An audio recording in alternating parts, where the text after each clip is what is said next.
Hello everyone and welcome back to the channel. In my most recent Let's Play video, I completed my armor trim collection and built this armor display room that you see around me. In order to collect all of the trims, I had to loot a lot of ancient cities to find the elusive silence trim. So I thought it would make a great adventures episode to compile a bunch of that footage together and provide some commentary on exactly what I'm doing and why I'm doing it, so you guys can maybe learn something or at the very minimum get some great entertainment out of it. So without further ado, let's get stuck into it. So here I am at the top of a very large Mesa Badlands biome. The reason I'm here is because deep darks most commonly spawn under really high mountainous regions, so I figured there's bound to be a deep dark biome underneath here and hopefully a city. So no better place to start really.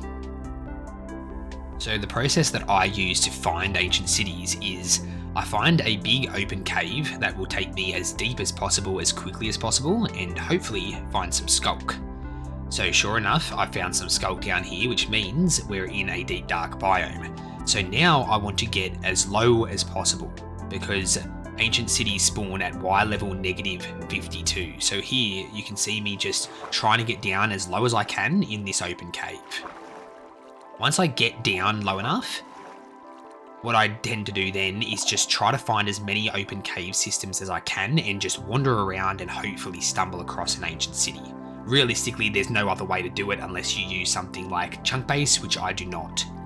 So you can see here I'm just trying to be really careful because I'm already running into some shriekers and sensors, and I do not want to set a shrieker off already before I even find an ancient city. So I've reached the dead end of this cave system, so what I'm going to do is just try to punch a hole through the end of this cave and hopefully it opens up into something more to explore. And luckily for me it did, so I have more area to search. Now I don't want to go up, I want to stay as low as possible, so we head off in this direction and hope for the best. And right around here I hear a cave ambient sound, which is not a regular cave ambient sound. I was pretty confident that it was a city specific ambient sound, which they do have in the game. So I figured that there was definitely a city close by, I just had to find it, and sure enough, I come across the deep slate tile and the deep slate brick, which obviously means that that's a city. This was the fastest I've ever found a city. I haven't even been in this cave system for 10 minutes yet. Usually it takes me a solid couple of hours of wandering around to find one, so I got really lucky here, thankfully. So now we just head off in search of our first chests. Here you can see me just covering up all of the shriekers, because if I set a sensor off and there are no shriekers nearby, that means that they won't detect the sensors going off, which means that the shriekers won't go off. So the wool will actually stop them from being able to pick up what's coming from the sensors. So you don't need to cover up all the sensors, but sometimes I do anyway. Here you just see me, sometimes I'll do this, I'll cover myself in with the chests with the wool. What that does is dampen the sounds coming from the chest so that the sensors can't pick it up as easily. At least I've found that to be the case anyway. So if I don't feel like making sure that I cover up all the sensors and all the shriekers, sometimes I'll do that, but it's not really a very effective way of doing things. You're definitely better off in just covering all of the shriekers in the area. So for those of you who don't know this, you can actually get skeleton skulls from ancient cities instead of having to worry about playing with charged creepers. So I like to collect them wherever I can, and here unfortunately I set off my first shrieker. Not a big deal though, you do get a bunch of warnings before the warden comes out. I'll always love just wandering around ancient cities. I've just always loved the atmosphere and the creepy vibe of them. Definitely one of my favourite places to explore and loot. So just wandering around and trying to find more chests now. Here I'm just covering myself in with a chest again, but I just wasn't careful enough and there was a shrieker nearby and I set another one off. So I'm at level 2 already, and I'm definitely not paying close enough attention to this, as you'll see later in the video. Here's a nice freebie skeleton skull with no sensors nearby. I'll always get as many of those as I can because it's just so much easier to collect them that way instead of playing with charged creepers. Sometimes you'll come across a situation like this where there's a bunch of sensors and shriekers right at the chest. They're impossible to cover up because it's next to the chest.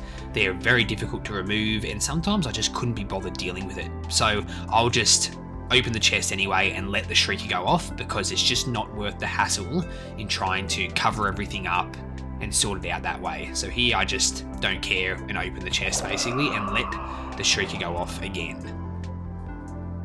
So at this point I thought it had been over 10 minutes since my last Shrieker went off, so I thought I was back to warning level 1, but I wasn't. I was still at warning level 2, which meant I was now at warning level 3, which means that one more Shrieker being set off within 10 minutes means the Warden comes out, and I didn't realise that because I wasn't paying close enough attention to the time.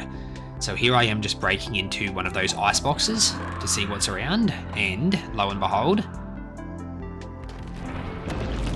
here comes the Warden. So at this point, once I realise, I kind of panic a little bit because I know that I'm stuck in this box and I have to get out of here very quickly. So I just try to fly off through the darkness, which is very dangerous because I can't see where I'm going and I can easily run into things and effectively pop a totem and die. But I just need to get away, and right here is when another Warden comes out. So I'm just trying to get as much distance at this point as I can without trying to fly too much while the darkness effect is active. But here I set off another Shrieker and a third Warden is coming out. So I figure, you know what, I've just got to fly. I've just got to risk it and get away from this. So here I'm trying to search for somewhere high to land on, and I do find that on this, but I'm still very scared because I do not know where these 3 Wardens are.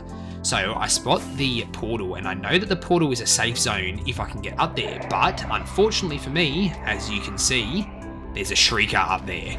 So I look around now and you actually get a glimpse of the Warden coming out.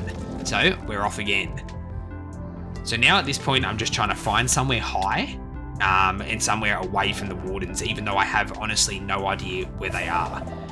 Now if you stay at 20 blocks away from a Warden, they will not be able to detect where you are. So the idea is get a minimum of 20 blocks away, stay quiet and wait for their 60-second timer to finish. After 60 seconds, they will go back into the ground and you'll be safe again.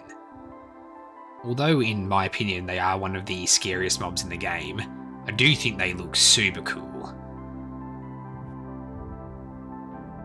I love the sort of beating heart in their chests and their animations. I just think they're an absolutely wicked mob in the game. I ended up staying on that rooftop for a solid half an hour, I think, just to let that timer go way back down to 1, just so that I could ensure that I was safe, because I did not want to have to be dealing with that again. A lot of the time you'll come across these mini structures in the cities with a whole bunch of wool. There's nothing inside them, but they're really handy to have because wool is the most important thing you can bring with you in an ancient city. And if you start to run low, they can be really handy to be there to gather some more. So here I am just grabbing a couple of stacks because I was starting to run a little bit low. This is something I'll do in ancient cities a lot, pillaring up with wool. I don't like to use the ladders because the ladders will set sensors off. The wool is absolutely perfect for this because it will not set sensors off when you place it, it will not set sensors off when you break it. Even if the dropped item falls onto a sensor, the sensor will not set a Shrieker off from that. So they're just an absolutely perfect item to use to get around the cities with.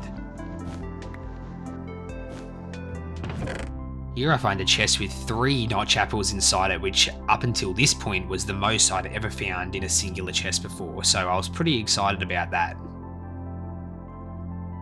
I think this is city number 4 I'm in now, so I just found another couple of notch apples, which is great.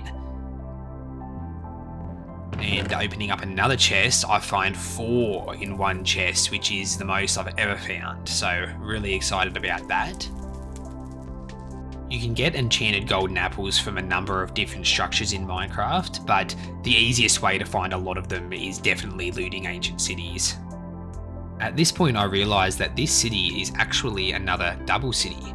So city number 1 and 2 in this expedition were a double city, and now city 4 and 5 is a double city. So it just means that there's 2 cities that I don't have to wander around in deep darks trying to find. So it's saving me potentially hours of searching time. So I was feeling pretty lucky about that.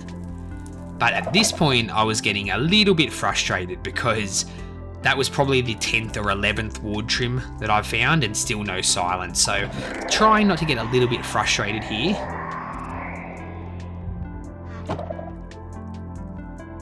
The more ancient cities that I looted, the more I kind of began to recognize the different types of structures that generate in ancient cities and roughly where the chests are going to be. So it became a lot easier and a lot faster to loot them as time went on. One thing I did get from these ancient cities is a lot of really good enchanted books. So there's a Smite 5 book there. Ended up getting quite a collection, especially of the Swift Sneak 3s, got so many of those. I also managed to collect a lot of diamond horse armor and a lot of diamond leggings. I left those there because any with Curse of Binding or Curse of Vanishing I would just leave behind. But I took most of them because they're very handy for decorating armor stands.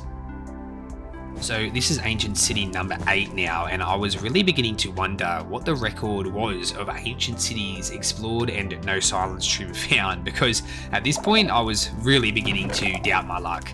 I had spent almost 100 in-game days searching, over 30 real-life hours, so just every chest I opened I was just wishing for it to be there, and finally it turns up and we find it.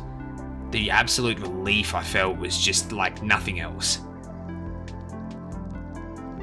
Honestly, unless there's something specific I want to do inside an ancient city, I don't think I'll ever need to come back to one ever again, because not only did we get the silence trim, we got 35 notch apples, which is going to last me for the entirety of this world, I believe. So even though I really enjoy it, I'm feeling pretty good about that. And that brings us through to the end of today's video. I hope you guys enjoyed this run through of my Ancient Cities expedition, and let me know what you guys think of the overdubbed commentary style. This is something that I haven't done in any of my videos before, so I'd love to hear your feedback. Don't forget to like the video, leave a comment and subscribe to the channel. It really does help a lot for me to continue to grow this channel and reach a wider audience. But anyways, until next time, bye for now.